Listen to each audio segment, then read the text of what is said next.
Shalom, shalom, bonjour madame, bonjour mesdemoiselles, bonjour messieurs, bonjour papa, bonjour maman, bonjour jeune homme, bonjour jeune dame, bonjour à tout le monde. J'ai dit bonjour ou bonsoir. Cela dépend de l'ère à laquelle vous êtes en train de nous suivre encore aujourd'hui. Que Dieu vous bénisse encore pour votre fidélité à cette émission que nous appelons Christian Talk. Nous sommes dans la joie de vous avoir encore aujourd'hui dans cette émission.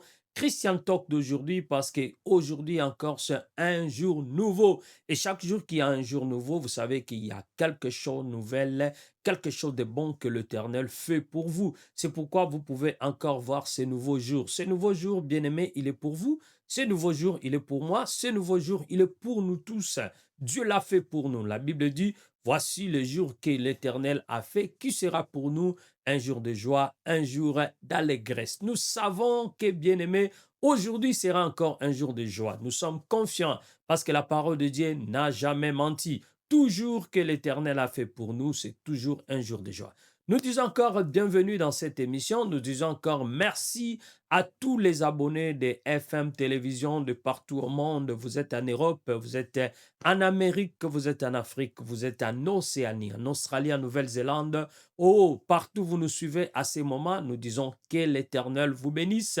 Shalom, que la paix de Dieu soit avec vous et bienvenue dans cette émission encore une fois. Nous disons merci à toute l'équipe de FM Télévision qui soutiennent cette chaîne, qui travaille jour et nuit pour que nous puissions aller de l'avant. Que ce soit au Congo, que ce soit partout au monde, le bienfaiteur, tous ceux qui donnent leurs moyens, leur temps, leur intelligence, leur capacité, tout ce que Dieu leur avait donné, en fait que cette chaîne aille de l'avant. Nous disons que notre bon Dieu vous bénisse, que les très hauts se souviennent de vous et de tout ce que vous faites pour l'avancement de l'œuvre de Dieu. Que Dieu vous bénisse. Nous saluons toute l'équipe de Kinshasa, Fali Matoko et tout le reste de l'équipe. Que Dieu vous bénisse, que la paix du Tout-Puissant soit donc avec vous. Bien-aimés, soyez encore les bienvenus. Prenez votre chaise parce qu'aujourd'hui, il y a encore une bénédiction. L'émission d'aujourd'hui, c'est une émission particulière. Il y a quelque chose de bon, quelque chose de particulier que Dieu va faire avec nous dans cette émission. Vous savez, chaque fois que nous nous rencontrons dans le cas de Christian Talk, il y a toujours quelque chose que Dieu fait pour nous. Aujourd'hui, il y a encore quelque chose que Dieu va faire pour vous. Comme nous disons toujours, inspire to empower. Nous voulons inspirer afin de vous donner la capacité, afin que l'homme de Dieu soit sauvé pour toute bonne œuvre. Aujourd'hui, nous voulons démarrer cette émission. Nous allons d'abord prier ensemble et après, nous allons recevoir notre invité du jour comme nous le faisons tous les jours.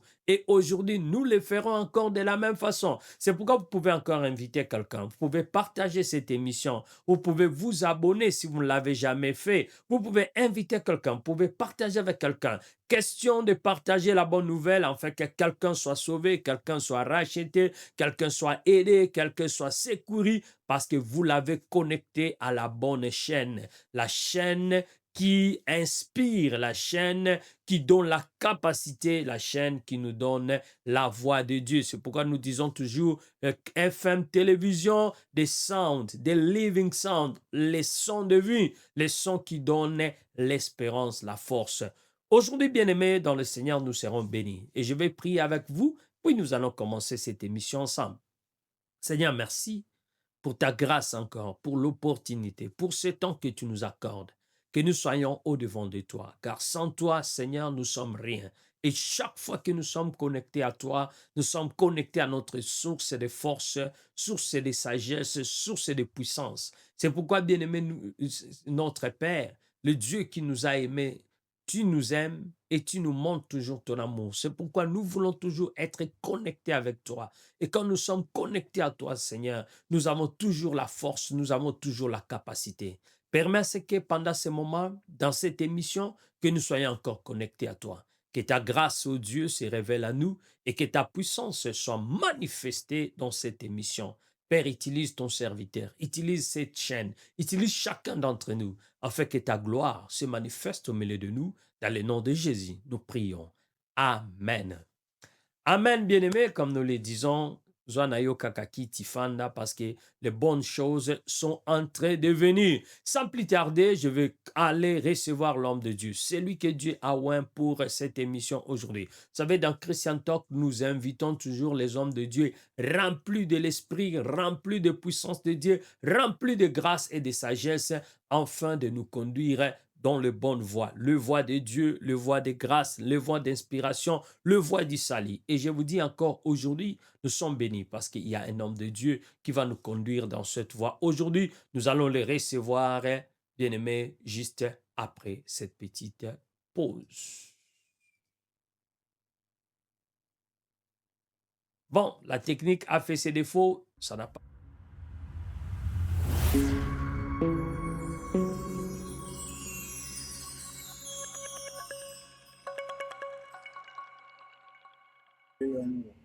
Ah oui, ça marche. Je ne savais pas que ça allait marcher. La technique avait fait ses défauts, mais nous sommes là. Regardez, nous sommes avec qui? Nous sommes encore avec le pasteur Enoch, le révérend pasteur Enoch. C'est avec une grande joie que nous l'avons aujourd'hui encore dans cette chaîne. Bienvenue encore, pasteur Enoch, et nous sommes dans la joie de vous avoir. Merci beaucoup, docteur. Merci de renouveler encore cette confiance à ma personne, de nous inviter encore dans le plateau de Christian Talk pour pouvoir partager une pensée afin de pouvoir aider une personne et soulager le cœur de quelqu'un qui est en train de nous suivre ou qui nous suivra après. En tout cas, je vous remercie beaucoup pour cette invitation. Merci, toutes les fois que nous vous voyons, nous sommes illuminés parce que la parole de Dieu que vous nous annoncez nous guide. David a dit, la parole, c'est une lampe à nos pieds. Et chaque fois qu'elle est là, nous sommes illuminés et nous croyons que ce moment sera aussi bénéfique. Mais avant de commencer, comment va la famille? Comment va l'église? Comment va tout le monde? Nous voulons ces bonnes nouvelles. En fait, dans l'ensemble, le Seigneur nous garde par sa grâce. Amen. Et puis là, d'ailleurs, je suis à l'église. Oh, gloire à On Dieu. avait un moment de prière. On avait un moment de prière. Ouais. Et on a fini ces temps-là. Bon, je n'ai pas voulu aussi rentrer à la maison. Je préférais rester ici pour pouvoir passer cette émission avec vous. Mais dans l'ensemble, tout va bien par la grâce de Dieu. Oui, ça nous rend plus de joie de savoir que dans l'ensemble tout va bien et surtout que vous êtes à l'église, à la source même. Donc aujourd'hui, nous allons profiter de ce qui vient directement de la source. Nous sommes bien connectés au bon moment, bien aimés, vous qui nous suivez. Voilà, aujourd'hui c'est une opportunité parce que nous avons le pasteur Enoch à la source et nous aurons la parole de Dieu à la source. Pasteur Enoch, le sujet, il est là. Pour tous les bien-aimés qui nous suivent, le sujet est là, il est annoncé. Aujourd'hui, nous voulons parler des blessures intérieures. Des blessures intérieures. Pasteur Enoch, nous allons vous donner le temps de commencer cette émission et de nous parler des blessures intérieures. Mais nous voulons savoir, encore une fois, c'est quoi les blessures intérieures et comment ça vient? Toutes ces choses, nous avons des bonnes questions que nous voulons nous poser et nous voulons toujours des réponses à ces questions-là. Oui, pasteur Enoch, est-ce que vous pouvez nous parler de ces blessures intérieures? Parce que nous avons besoin de savoir. Il y a beaucoup de questions que nous nous posons. Nous voulons comprendre c'est quoi les blessures intérieures. Beaucoup de questions, mais est-ce que vous pouvez aller et nous dire c'est quoi ce sujet et c'est quoi l'importance de ce sujet? Pourquoi nous voulons en parler? Qu'est-ce qu'il nous faut comprendre? Merci beaucoup, docteur. J'étais en train de réfléchir sur les sujets parce que c'est un sujet très capital. Aujourd'hui, nous avons beaucoup de problèmes. Il y a des hommes de Dieu qui meurent à l'occasion de rien. C'est à cause de ce problème de blessures émotionnelles. Et tant de choses se passent dans la vie courante où nous constatons beaucoup de choses liées au comportement, liées au caractère, liées aux actes que certaines personnes sont en train de poser. Tout cela est lié aux blessures. Alors, permettez-moi, avant de pouvoir répondre à certaines questions, d'essayer un peu de parler un peu de la source de cette histoire, de la pensée de Dieu par rapport à ça. On est arrivé là comment? Comment aujourd'hui on peut parler de blessures intérieures? Est-ce que quand Dieu nous avait créés, il nous avait créés avec des blessures intérieures? Est-ce que c'était la pensée de Dieu, le désir de Dieu? On ne sait pas, mais on va essayer un peu de donner une certaine lumière par rapport aux Écritures aussi et entrer dans des détails par rapport à la vie courante, aux réalités que nous vivons du jour au lendemain, qui sont aujourd'hui la cause ou la porte de blessures intérieures. Alors, j'aimerais inviter nos spectateurs de pouvoir lire avec nous 1 Thessaloniciens chapitre 5, le verset 23. 1 Thessaloniciens chapitre 5, je pris ma Bible, le verset 23, c'est le texte de base qui va nous aider un peu à comprendre la pensée de ce que nous voulons expliquer. Alors, la Bible dit que le Dieu de paix vous sanctifie lui-même tout entier et que tout votre être, je cite, l'esprit, l'âme et le corps, ok, et que tout votre être, l'esprit, l'âme et le corps soient conservés irrépréhensibles lors de l'avènement de notre Seigneur Jésus-Christ. Ce texte de la Bible ou ce passage nous montre le désir de Dieu. Le désir de Dieu est que l'être entier, c'est-à-dire on parle de l'esprit, l'âme et le corps de la personne soient en parfaite harmonie, que les fonctionnements de trois soient en équilibre. Lorsqu'il y a un déséquilibre qui entre en termes de fonctionnement ou relation, lorsqu'il y a un déséquilibre qui entre, c'est là où maintenant on parle de blessures.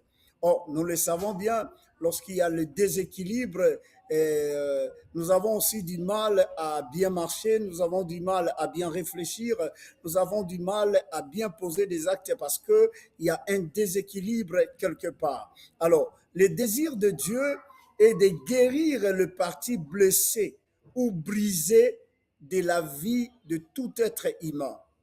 C'est-à-dire, le désir de Dieu est que lorsqu'il y a une blessure quelque part, Dieu, comme il a dit dans 1 Thessaloniciens, au travers de la bouche de l'apôtre Paul, que son besoin est que l'être, c'est-à-dire l'esprit, l'âme et le corps, soient en parfaite harmonie, qu'il ne puisse pas y avoir le déséquilibre. Alors, le Saint-Esprit aussi désire que chaque partie de notre être soit en sécurité, soit en bonne santé et soit en puissance. Lorsque même nous arrivons à lire la Bible, nous comprenons que même dans le souhait de Dieu, il déclare: je souhaite que tu prospères à tous égards. C'est-à-dire, Dieu ne veut pas nous voir malades. Dieu ne veut pas nous voir en déséquilibre. Dieu veut que nous puissions être en parfaite harmonie, que nous ayons l'équilibre et ça facilitera à nous de pouvoir mieux servir l'Éternel. Le désir du Saint-Esprit est d'apporter la vie ainsi que la puissance, de pouvoir restaurer nos âmes et guérir nos corps. Mais on ne peut pas entrer directement et parler sur le blessure intérieur sans pourtant aider nos téléspectateurs à pouvoir comprendre comment est-ce que le blessure intérieure se manifeste. Comment on arrive à ces points-là? Or, dans le texte que nous avons lu, on a cité trois parties qui constituent l'être humain. On parle de l'esprit, on parle de l'âme et on parle du corps. On doit d'abord étudier les trois parties qui constituent l'être humain afin de nous permettre de mieux comprendre ce que nous allons parler en termes de blessures.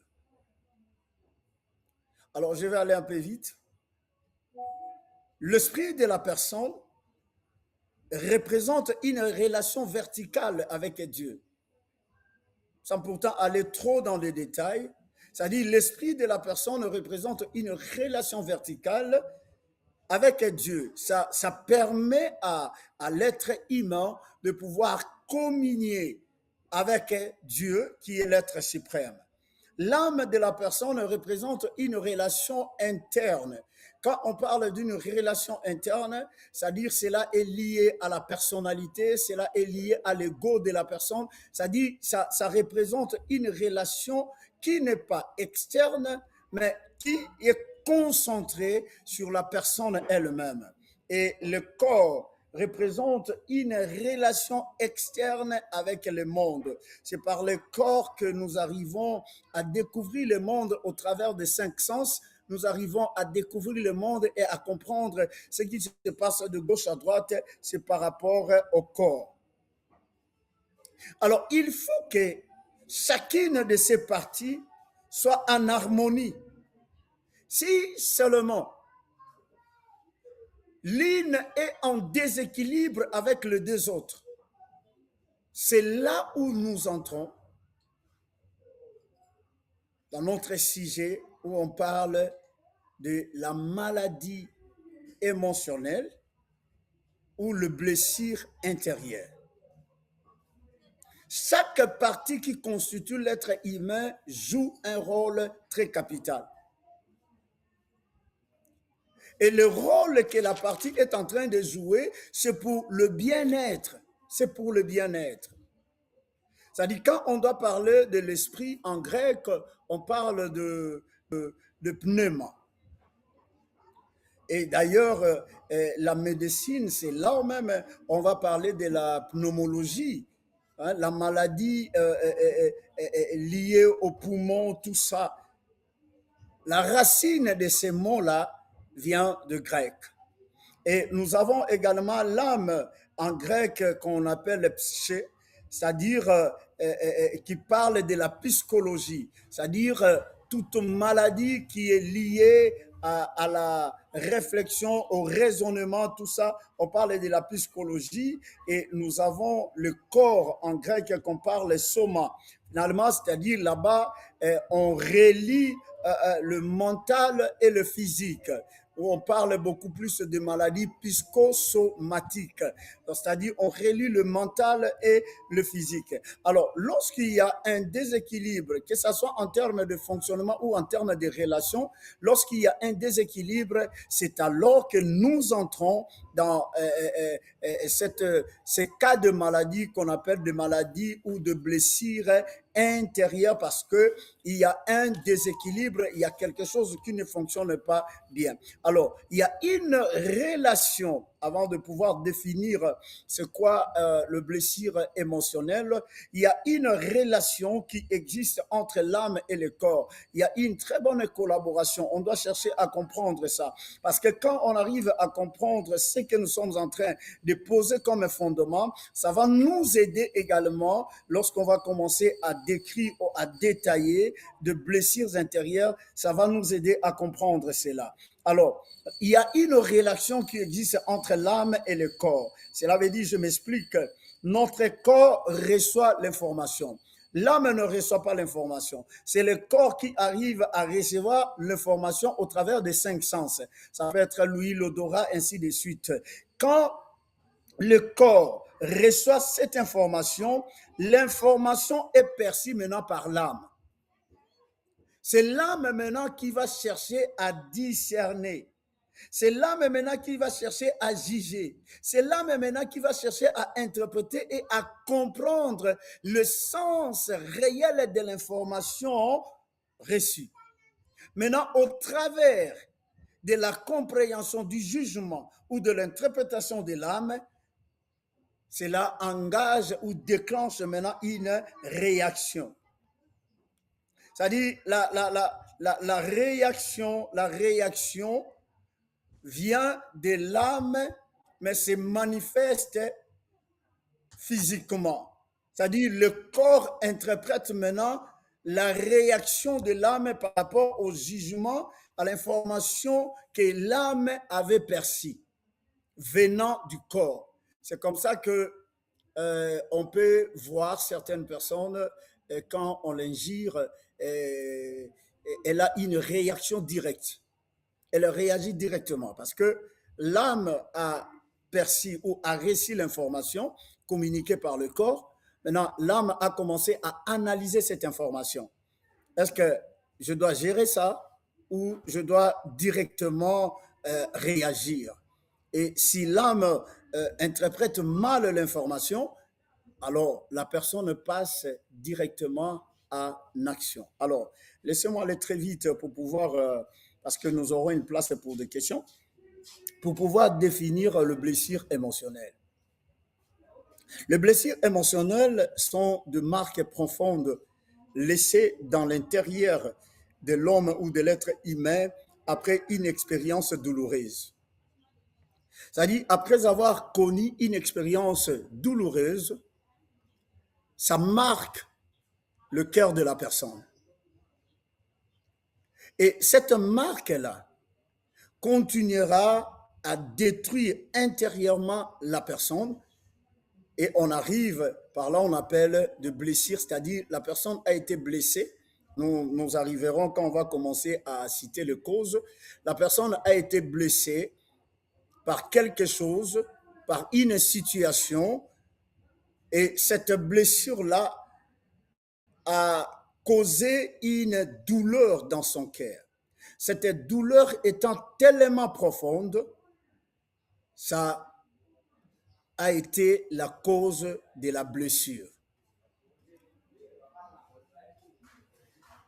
Certaines blessures datent depuis l'enfance. C'est-à-dire, il y a d'autres personnes, depuis leur enfance, naissent avec des blessures. Qu'est-ce que je vais dire par là? Je m'explique. Une fois, j'ai eu l'opportunité de pouvoir regarder ce documentaire qui montrait comment l'avortement se faisait. Des personnes qui partaient à l'hôpital pour se faire avorter. Et dans ces documentaires, j'étais en train de voir comment l'enfant qui était dans le ventre était en train d'éviter les ciseaux, qui étaient en train pour pouvoir couper le cordon ombilical à l'intérieur, comment l'enfant fuyait, comment l'enfant est en train d'éviter le ciseau. Si ça s'y arrivait que cet enfant naissait un jour, l'enfant est né, mais avec des blessures. Parce que l'enfant a compris que on n'a pas voulu de moi.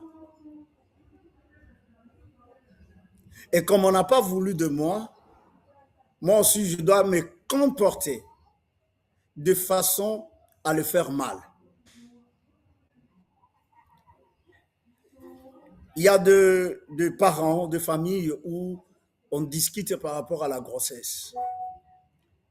La grossesse est venue et puis il y a le papa qui dit je n'ai pas voulu de cette grossesse, c'est toi qui m'as piégé, blablabla, bla, bla, tout ça.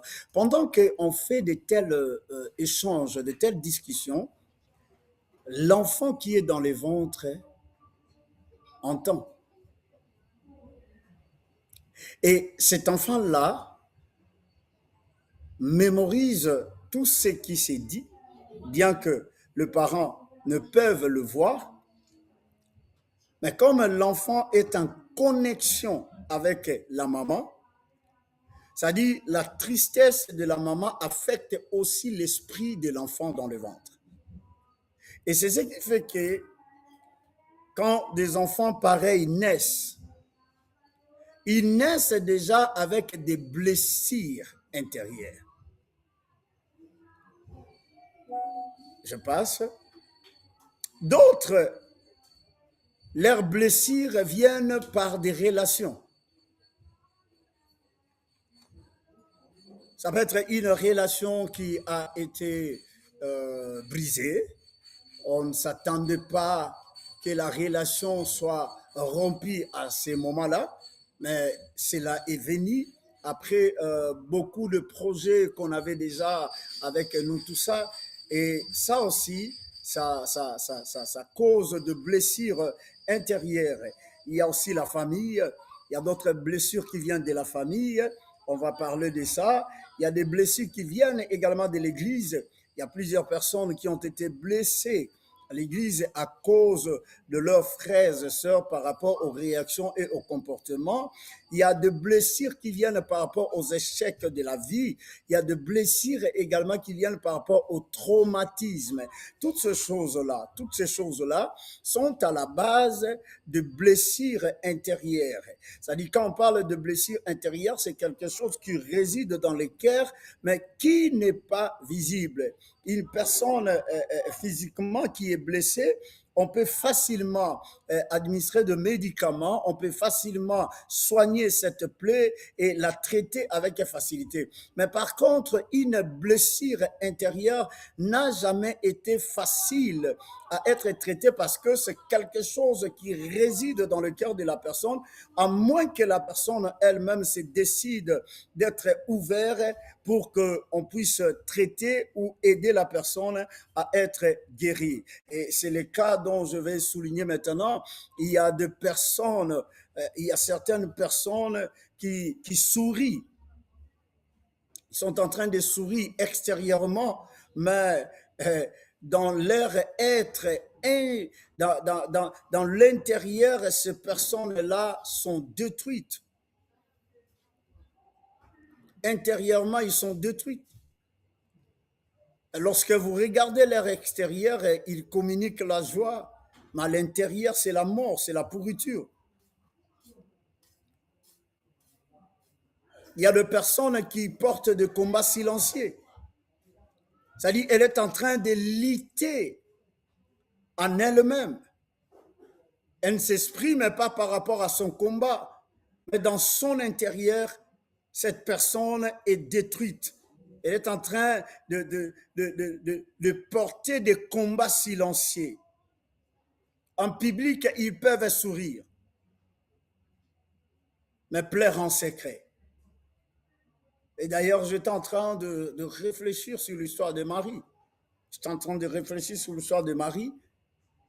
Marie, la mère de Jésus, bien sûr, qui va épouser un charpentier.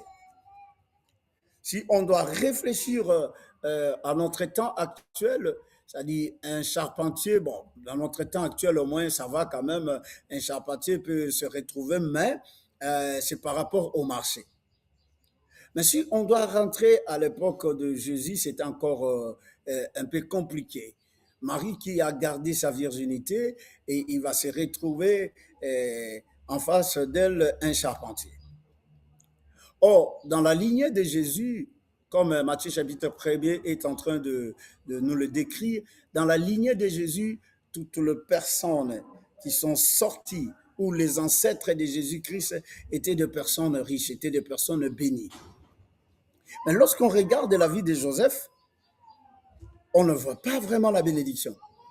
Parce que le travail qu'il faisait de la charpenterie ne reflétait même pas une bénédiction. Ça ne reflétait pas ça. Alors, j'ose croire, ça c'est juste une analyse, j'ose croire que Marie, qui d'abord son nom veut dire amère, s'est regardée. Je ne sais pas si elle était un peu dérangée de part et d'autre par ses relations, ses connaissances et tout ça par rapport à l'état de son mari. C'est-à-dire, elle pouvait sourire, mais en silence, elle souffrait. C'est ce qui a fait qu'elle aille s'enfermer dans sa chambre parce qu'il y avait une souffrance à l'intérieur qu'elle ne pouvait pas exposer cela jusqu'à ce que Dieu la localise. C'est-à-dire, il y a des personnes comme ça en public qui peuvent sourire, qui peuvent faire sourire aussi les autres en public, mais en secret, ces personnes-là continuent à pleurer. D'autres peuvent travailler, chanter, il y a même des prédicateurs qui prêchent la parole de Dieu. qui voient comment l'Éternel bénit certaines personnes au travers de leurs prières, comment la main de Dieu visite de vie. Mais des fois, quand ils rentrent chez lui, ils constatent qu'il y a des problèmes qui ne sont pas résolus. Il y a des enfants qui sont chassés à l'école faute de paiement. Et tout ça, la personne peut manifester la joie en public, la personne peut prier pour une personne, déclarer fortement, mais en secret. Cette personne est en train de souffrir. En secret, cette personne est en train de pleurer. Et de personnes qui souffrent en cachette, de personnes qui luttent en silence, souvent ils cachent leur douleur, ils cachent leurs blessures par ces choses que je vais citer. La première des choses, c'est la colère. C'est-à-dire, il va manifester un esprit de colère pas possible pour pouvoir cacher sa douleur. C'est-à-dire, vous verrez une personne très colérique, que ce soit un membre de la famille, une connaissance ou quelqu'un très colérique. Ses réactions sont tellement impulsives. C'est une façon pour elle de pouvoir cacher sa douleur. C'est-à-dire, il suffit qu'elle soit en colère comme ça, vous aurez du mal à l'aborder, vous aurez du mal à demander ce qui se passe et ça passe comme ça. Mais en secret, cette personne continue à souffrir.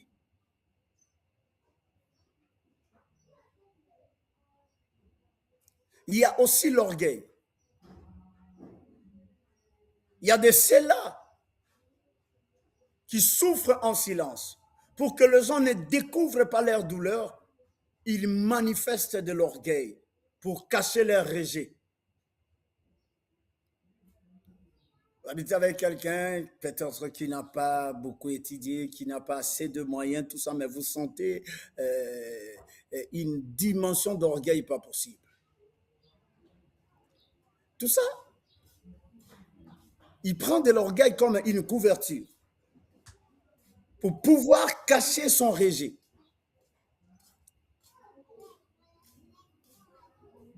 Essayez un peu de tromper la vigilance des gens pour qu'on ne le pose pas de questions, pour qu'on ne découvre pas la source de sa douleur. Il y a d'autres aussi qui se taisent, qui prennent l'attitude ou l'habitude d'être silencieux. Tout ça pour cacher sa souffrance. Elle est en train de souffrir dans son intérieur, mais elle adopte une attitude en disant « je ne dirai rien ». Et il y a de ceux-là qui vont même loin pour écrire que le silence est une force, oui. Mais le silence cache aussi la souffrance de plusieurs. Il y a aussi l'agressivité. C'est-à-dire, il y a d'autres personnes qui manifestent une certaine agressivité pour pouvoir cacher leurs blessures. C'est-à-dire, quand vous vivez avec une telle personne, on peut dire que c'est invivable. Mais cette personne est en train de souffrir. Pour pouvoir cacher sa souffrance, elle manifeste une certaine agressivité. Il y a aussi l'isolement. Il y a de ceux-là qui ont l'habitude de dire que moi, je n'aime pas être avec les gens. Même Adam, lorsqu'il était créé, il se sentait pas bien. Il était mal à l'aise parce qu'il était seul. Il avait besoin de la compagnie. C'est-à-dire, Dieu ne nous a pas créés pour être seuls.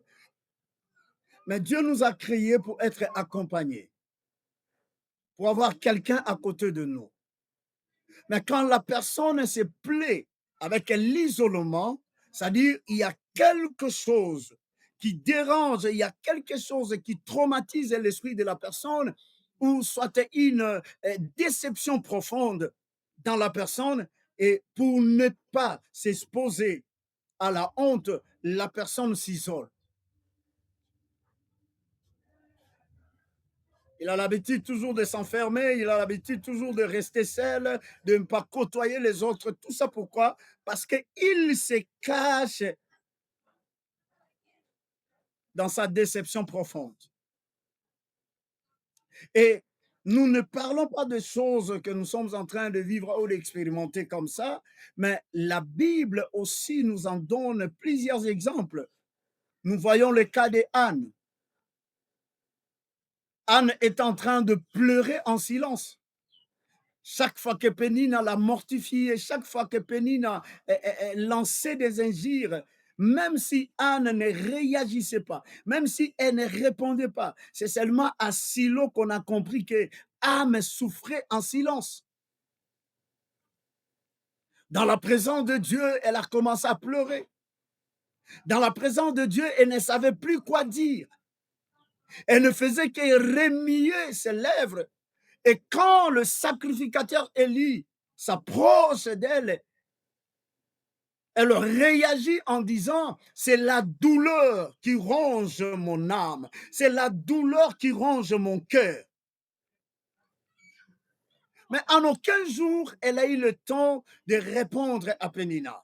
En aucun jour, la Bible nous a parlé que Anne s'est chamaillée avec Pénina, malgré les insultes. Mais dans son fort intérieur, Anne est en train de souffrir. Et elle va étaler sa douleur dans la présence de Dieu. Nous voyons aussi David. Quand vous lisez plusieurs psaumes de David, vous voyez combien David est en train de dire « Mon âme est agitée et abattie ». C'est-à-dire, bien qu'étant roi, dirigeant un peuple, mais son âme n'était pas tranquille. C'est là où je compris David, il cherchait chaque fois le recours auprès de Dieu. Parce qu'il savait qu'auprès de Dieu, il allait être consolé. Donc, chaque fois, son âme avait des chocs. David va dire, on me combat sans cause. Je ne sais pas. Je ne me reconnais pas dans cette affaire, mais je suis combattu. Ça dit, ton âme n'était pas tranquille. Nous voyons également Job. Job portait en lui une douleur profonde. Même si ce qui était tout autour de lui n'arrivait pas à le comprendre, mais Job en lui, il souffrait dans le silence. Bien-aimé, une blessure émotionnelle touche plusieurs choses. Ça touche le pensée de la personne. Quand une personne est blessée émotionnellement, ça peut aussi déséquilibrer sa façon de penser. Sa façon de réfléchir change. Parce que la personne est blessée. Ça touche ses émotions.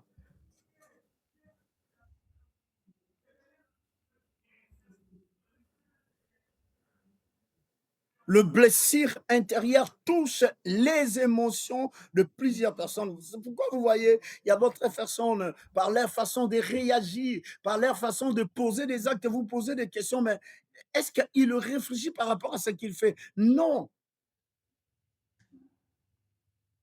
La source est cachée. C'est la blessure. C'est cette blessure-là qui a amené le dysfonctionnement dans tout son être. Le blessure touche l'identité de la personne. À cause de blessures, plusieurs personnes se sont données à faire du n'importe quoi. Ça touche l'identité. Ça détruit la confiance de la personne. La personne n'est plus confiante. Vous savez, quand on perd la confiance de soi-même, on a d'avance échoué. Parce que si tu ne crois plus en toi-même, personne ne croira en toi. Mais même si d'autres personnes ne croient pas en toi et que toi, tu continues de croire en toi-même, tu réussiras. Mais le blessure intérieur vient briser cette confiance dans l'être. C'est pourquoi vous allez voir une personne, je prends l'exemple de femme bien bâtie, mais elle se livre à la prostitution parce qu'elle a perdu toute confiance en elle. Elle fait des choses tellement bizarres qu'on n'arrive pas à comprendre par rapport à ce qu'elle est et les actes, les choses qu'elle est en train de faire. On se demande, mais qu'est-ce qui se passe? Non, il y a tellement de blessures que la personne a perdu confiance en elle-même et elle se livre à n'importe quoi. Ça touche également la manière d'aimer.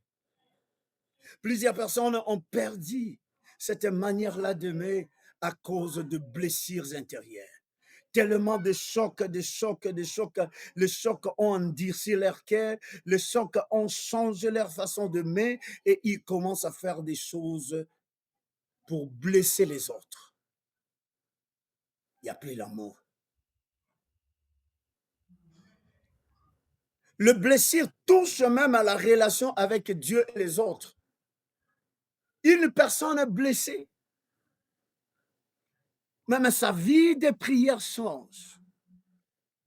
Sa relation avec Dieu, ça devient compliqué.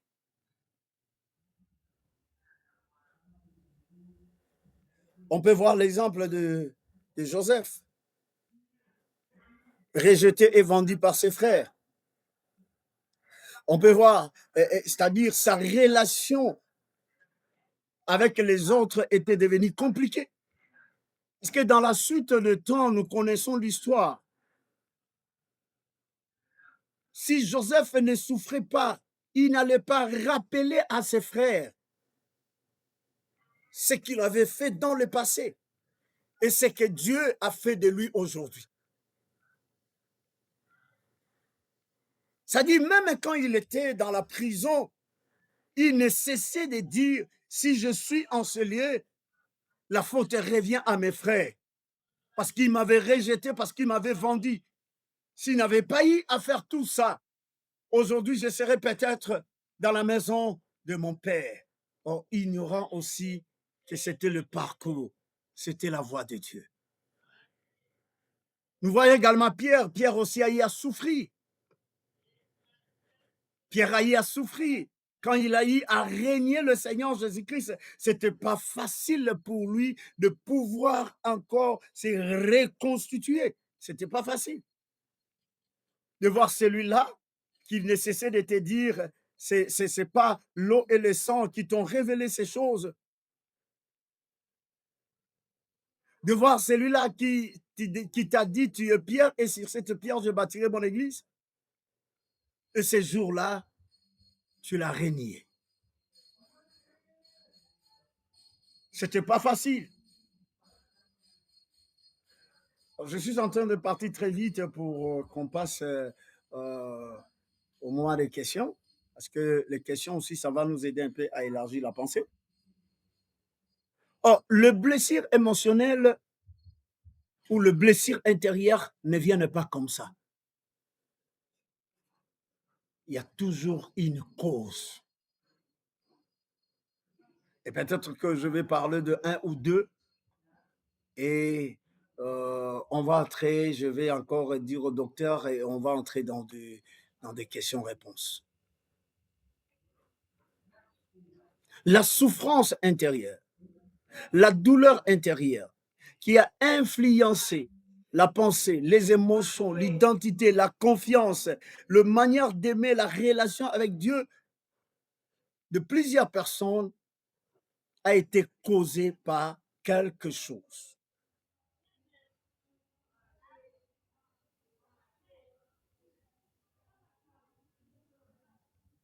Un, le rejet.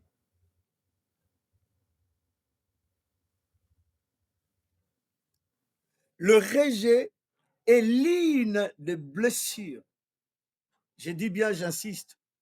Le rejet est l'une des blessures les plus profondes. Plusieurs personnes ont été détruites aujourd'hui à cause du rejet. Ça se manifeste comment? Quand on parle du rejet, ça se manifeste comment? Ça dit, la personne a le sentiment de ne pas être aimée. C'est ce sentiment-là qui a sillonné l'esprit de frère de Joseph. Voyant Jacob faire pour son enfant une tissu une tunique pardon, de plusieurs couleurs et de la façon dont le père aimait Joseph, ses frères ont vu comme si et ils étaient rejetés. C'est comme s'ils n'étaient pas aimés de la même façon. Or, Joseph était le fils de la vieillesse. Et Jacob ne devrait que tout donner. Sa femme avait fait un long moment où il ne donnait plus d'enfants.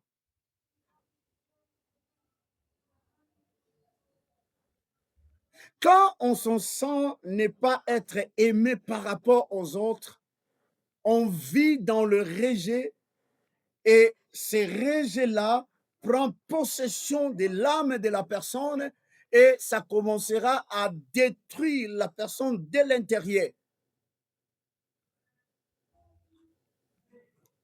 Quand une personne a l'impression d'être inutile, c'est-à-dire on accepte seulement les autres, moi on ne m'accepte pas. Mes paroles ne comptent pas, ce sont les paroles des autres seulement qui comptent. Qu'est-ce que moi j'ai à donner? Ils donnent plus de l'importance aux autres parce qu'ils ont quelque chose à donner. Qu'est-ce que moi j'ai à donner? C'est-à-dire, déjà quand on a cette impression d'être inutile, sache-le qu'il y a un virus dans le cœur. Et si le virus n'est pas traité, ça continuera à te détruire à petit feu. Et demain, tu peux piquer une crise et partir comme ça parce que le cœur n'est pas fait pour emmagasiner des choses. Le cœur doit respirer, le cœur doit vivre une certaine liberté. Mais quand le cœur s'étouffe par rapport aux problèmes, aux soucis, aux réalités, aux choses que la personne est en train de juger par rapport à elle-même, ces problèmes-là finiront par te détruire. Quand ça détruit ton cœur, ça détruit également tout ton être. Le besoin excessif d'approbation. Quand la personne a cet besoin-là excessif que tout ce qu'elle dit soit approuvé, que les gens puissent l'accepter, tout ça, c'est déjà une façon de montrer que tu souffres d'un rejet. Tu souffres d'un rejet. La peur d'être abandonné. Il y a des gens qui vivent dans cette peur-là, d'être abandonné. Quand on vit dans la peur d'être abandonné,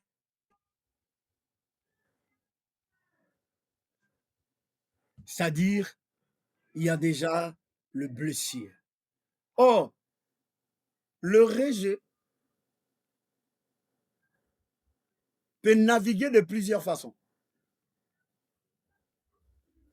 On peut être rejeté dans la société. On peut être rejeté auprès des amis. Mais je cite d'abord le parent.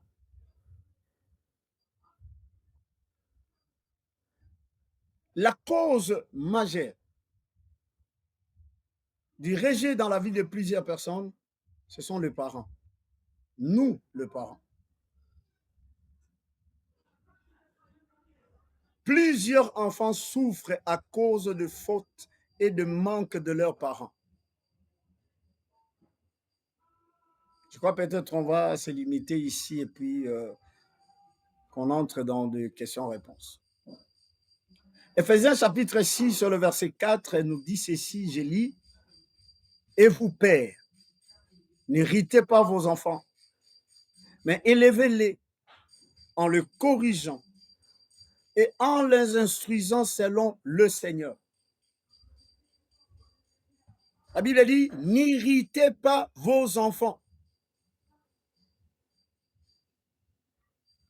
Il y a des parents qui font subir à leurs enfants ce qu'ils ont subi dans le passé. Parce que lui n'a pas été aimé.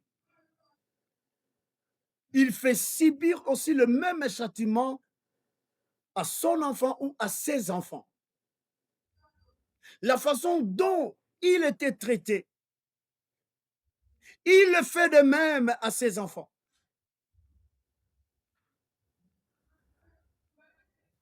Or, quand on le fait, on ne sait pas, on fait des enfants de victimes. Quand on le fait, tout en ignorant qu'on est en train, pas seulement de faire souffrir le corps, mais plus, c'est l'âme de la personne qui est détruite.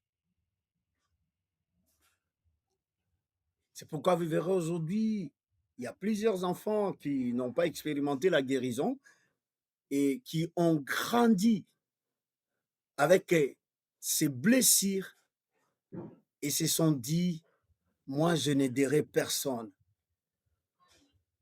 Personne ne profitera de mon argent. Parce que chaque fois que je pense au châtiment que j'ai eu à subir, il ne mérite pas. Non. Le parent, quand un enfant regarde qu'il y a le favoritisme, il y a d'autres qui sont favorisés et lui les marginalisés, ça blesse. Les enfants sont focalisés dans de petits détails. Quand on est déjà adulte, bon, on peut faire ça. Mais les petits enfants sont dans de petits détails. Ils observent plus le petit détail. Et quand ils arrivent à constater dans ces petits détails, ils ne se retrouvent pas. Ça engendre tout un esprit. L'enfant peut développer une certaine haine envers ses frères et sœurs. Être trop dur. Parce que dans son esprit, il se dit, vous êtes choyés et pas moi. Et quand on grandit avec ça, c'est la destruction avec le temps. Il y a le rejet aussi amoureux dans une relation. Une fille qui est chaque fois rejetée par les hommes, ça blesse son cœur. Nous avons eu, lors de dialogues avec certaines personnes, vous écoutez quelqu'un qui dit que moi, en tout cas, les garçons, les hommes, je ne fais plus confiance. Et quand vous posez des questions pour savoir pourquoi, vous allez constater que cette personne a été rejetée, son amour. Elle a eu à donner, elle a eu à prouver son amour, mais en retour, c'était le rejet. Et ça détruit. Il y a aussi cette humiliation publique. Quand on essaye de humilier quelqu'un publiquement, ça détruit son honneur, ça détruit sa personnalité. Aujourd'hui, avec nos enfants, on commence aussi à avoir le temps de discuter avec eux, de proposer certaines choses. Mais avant, on misait sur le droit de veto, on est parents, on s'impose. Mais quand les enfants grandissent, il y a certaines choses, vous arrivez à négocier, à parler calmement. Car si vous arrivez à humilier cet enfant en public, tu peux recevoir le retour, une réaction directe, comme je l'avais dit au début. C'est-à-dire, l'information perçue là, l'âme analyse ça autrement. C'est comme ça qu'il y a eu des enfants, bien qu'on n'acclame pas ça, mais c'est sur base de ça, les enfants ont eu à toucher, à insulter leurs parents, à manquer du respect à leurs parents. Cela a commencé par une humiliation publique. Il y a des enfants qui ont subi des abus physiques, de paroles méchantes, et d'autres parents sont allés très loin même pour jusqu'à toucher ces enfants, à les taper physiquement. C'est pas seulement le corps que tu fais souffrir, mais aussi l'âme de la personne. Il y a aussi la trahison.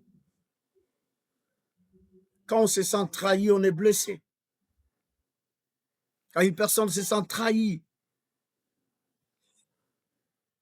elle est blessée. Et laisse-moi souligner une chose. Laisse-moi souligner une chose. Quand une blessure n'est pas guérie, ça influence les décisions. Quand la blessure n'est pas guérie, ça change le caractère d'une personne. Une personne qui, dans le passé, était bonne, mais à cause de blessures, ça métamorphosait automatiquement son caractère. Et on a déjà eu à entendre ça des parents qui disent, mais moi, nazalaka boyete, akoma boyendengini. Moi, nazaki moi la malama banda okola bien. Pourquoi comment impoli boy? Parce que ces blessures n'ont pas été guéries. Quand la blessure d'une personne n'est pas guérie, ça change même sa perception, sa façon de voir les choses. Ça change. Bref, on va se limiter ici pour qu'on entre dans des questions-réponses.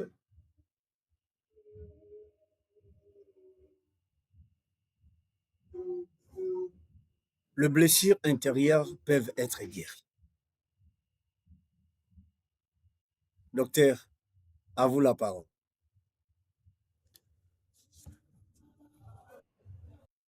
Merci encore beaucoup, Pasteur Enoch. Merci pour cet exposé magistral. J'appelle ça magistral parce que ça nous permet d'avoir une vision dans ce que nous sommes en train de parler.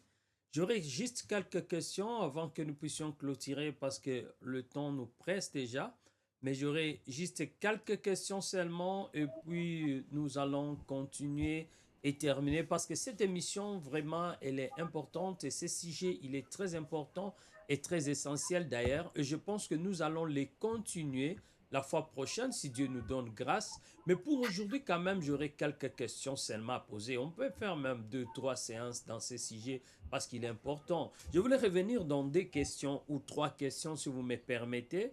Et si vous pouvez me donner des réponses euh, dans des mots plus simples pour que tout le monde puisse comprendre ce que vous êtes en train de dire. Je voulais juste demander par Pasteur Enoch, est-il important de guérir de ces blessures intérieures? Et pourquoi il est important? Est-ce qu'il est important de guérir de ces blessures intérieures? Parce que d'abord, comme vous l'avez dit, ce n'est pas de mon choix que ces choses sont venues. Vous avez dit que ce sont des expériences douloureuses que j'ai rencontrées dans ma vie, une expérience douloureuse que je n'ai même pas voulu. Elle est arrivée et ça a laissé des marques dans ma vie qui continuent à me détruire.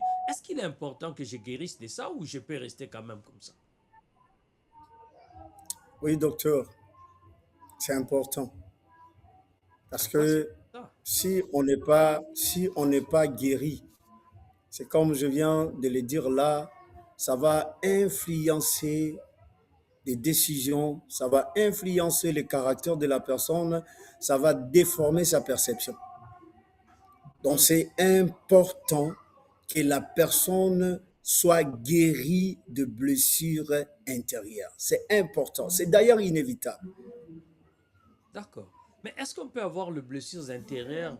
Parce que vous avez dit, il y a des manifestations, des signes comme des colères, de l'orgueil, des silences, de l'isolement. Est-ce qu'on peut avoir les blessures intérieures sans pour autant savoir qu'on subit les conséquences des blessures intérieures? Pas vraiment. Pas vraiment. Toute personne qui souffre intérieurement reconnaît Hmm, ses douleurs, hmm, mais il se cache dans certaines attitudes ou réactions pour que les gens ne découvrent pas que cette personne est en train de souffrir.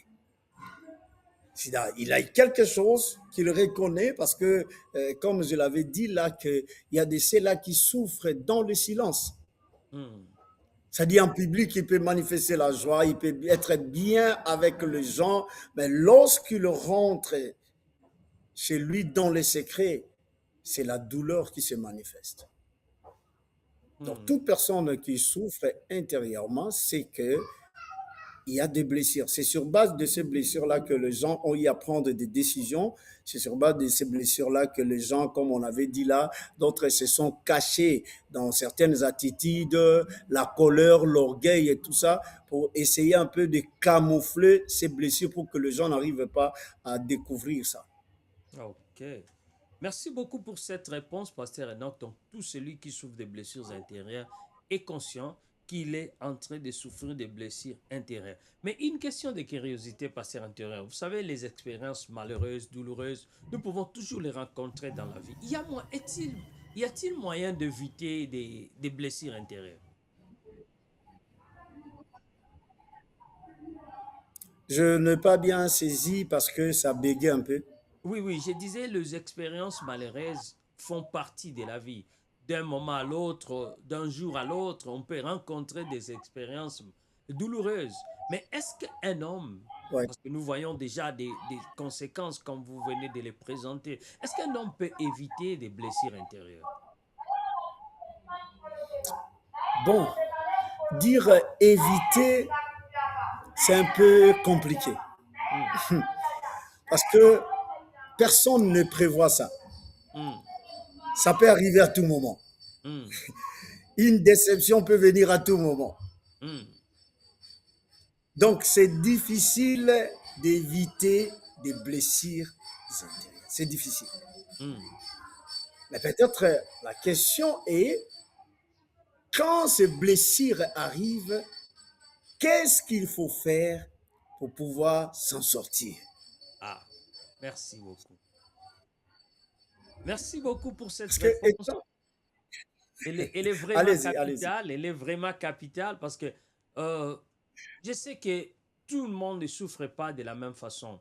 Il y a ceux qui ont Oui, tellement gardé les choses pour eux-mêmes, ça fait longtemps et oui, ça a mené à une oui, oui. attitude plus grave que les autres pouvaient, encore une fois, vite chercher une guérison, Mhm. plus vite et ne pas aller dans cette profondeur. Je ne sais pas si vous êtes d'accord avec moi. Ouais. Ah, voilà même ce qui donne l'importance de ces sujets pour vous qui nous suivez, très chers téléspectateurs qui êtes en train de nous suivre. Voilà l'importance même de ces sujets parce que si vous souffrez, il est temps que vous puissiez chercher une guérison parce que si vous traînez dans cet état-là, voilà un peu que ça va vous faire très mal. Il n'y a pas de conditions qui ne peuvent pas être remises. Donc, il y a toujours des rémissions, Pasteur Enoch, n'est-ce pas? Quel que soit le moment, quelles que soient les années, quel que soit le temps qu'on a passé dans cette situation, il y a toujours moyen d'en guérir. Tout à fait, mon docteur. Le problème est que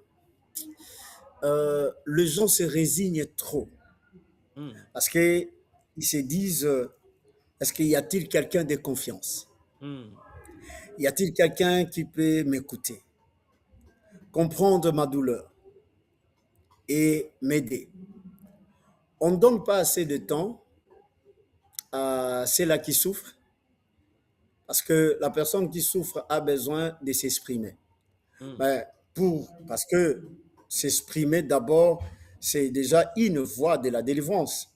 Ouais. Sans pourtant qu'on parle de Jésus et tout ça. Donc, c'est déjà une voie de la délivrance. Plus on garde les choses dans le cœur, plus on garde les choses dans le cœur, plus on se détruit. Hmm. Mais quand on arrive à parler, on essaie un peu de se libérer. Mais c'est confié à qui? D'accord. Bonne Il faut question. quelqu'un de confiance, quelqu'un de D'ac- discret, quelqu'un qui ne pourra pas te détruire encore davantage. Parce que quand tu libères certaines choses et que et tu entends que ces choses-là sont divulguées de partout là, ça te détruit encore davantage. Ça te hmm. détruit encore davantage. Donc, deux fois, ces personnes-là arrivent à un moment où ils se posent mille et une questions. Bon, là, maintenant, je dois m'en sortir, mais je dois aller auprès de qui? Me confier à qui? Hmm. C'est un Merci, peu ça le voilà souci. une très bonne question que nous devons nous poser à ce sujet, à ce niveau où nous sommes aujourd'hui, à ce niveau ici, nous sommes seulement en train d'introduire ces sujets.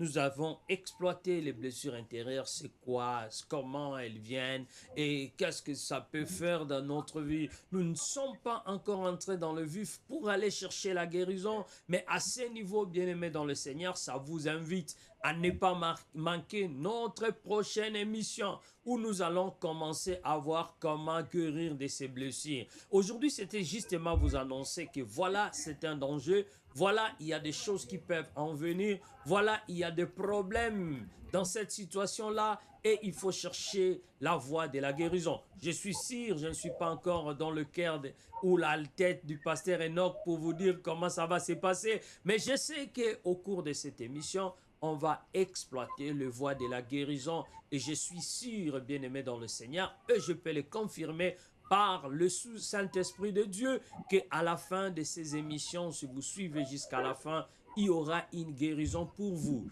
Ne fermez pas votre attitude, ne fermez pas votre porte, parce qu'il y a une voie de la guérison qui vient vers vous.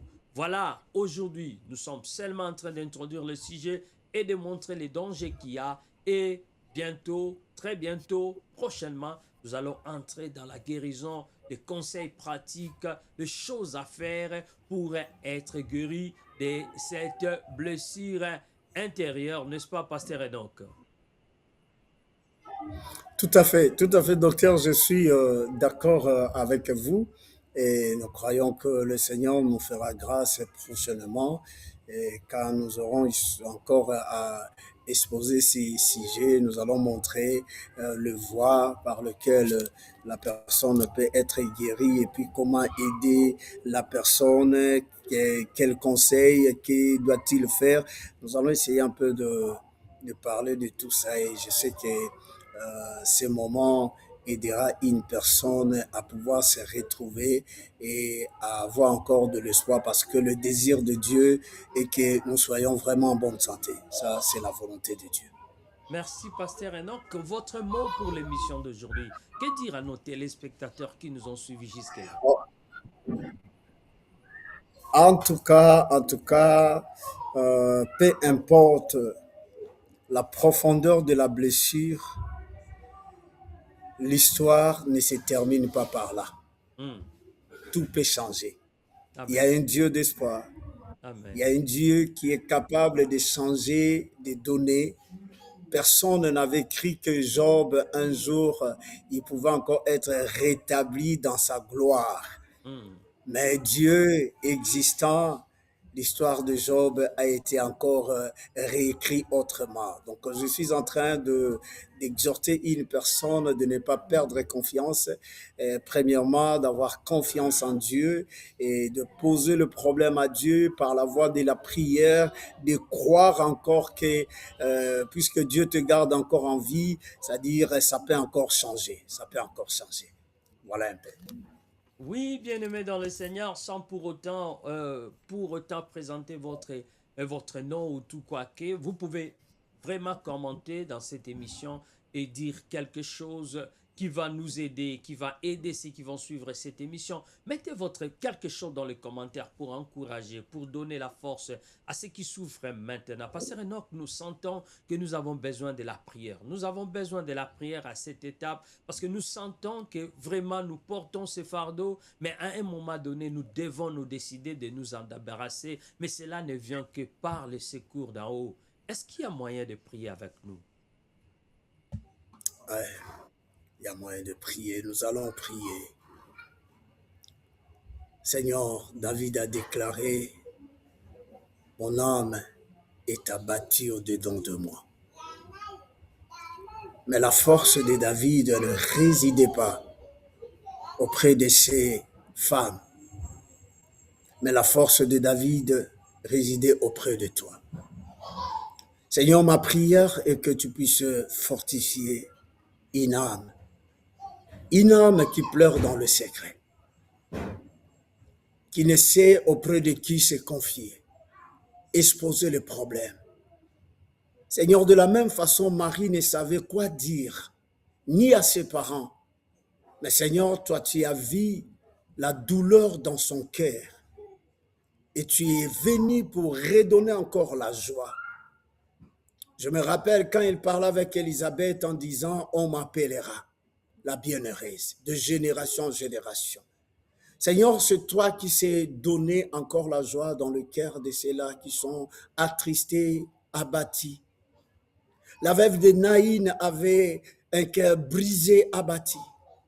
Mais Seigneur, tu es allé à sa rencontre pour donner encore de la joie. Fais de même pour un frère, fais de même pour une sœur. Fais de même, Seigneur, dans un couple prêt à être brisé à cause, Seigneur, de ces choses dont nous venons de numérer. Fais de même, éternel Dieu, à un enfant qui est prêt, Seigneur, à se suicider parce qu'il s'est dit, la vie ne vaut plus rien, autant mieux mourir. Fais de même, Seigneur. Ma prière est que tu consoles leur cœur. Là où personne ne peut faire, toi tu fais. Là où personne ne peut toucher, toi tu peux toucher. Là où personne ne peut agir, toi tu peux agir. Seigneur, localise le cœur qui pleure en ce moment. Seigneur, parce qu'il a été déçu de quelqu'un. Parce que à cause de son niveau d'études, il occupe un poste qui ne correspond pas. Seigneur Dieu de gloire, il y a d'autres personnes qui occupent des postes, mais qui n'ont pas le même niveau que lui. Seigneur, console ce cœur-là. Console, éternel Dieu de gloire, tes enfants, tes serviteurs même, qui sont prêts à abandonner l'œuvre parce qu'ils ne voient pas le résultat. Console leur cœur. Cher Saint-Esprit, c'est toi le paraclet, le consolateur. Console, apporte la vie là il y avait la mort, apporte éternel Dieu l'abondance là il y avait la sécheresse, apporte le panissement là il y avait le blocage. Au nom de Jésus-Christ de Nazareth, j'ai ainsi prié. Amen. Amen, amen, amen, bien-aimé, amen.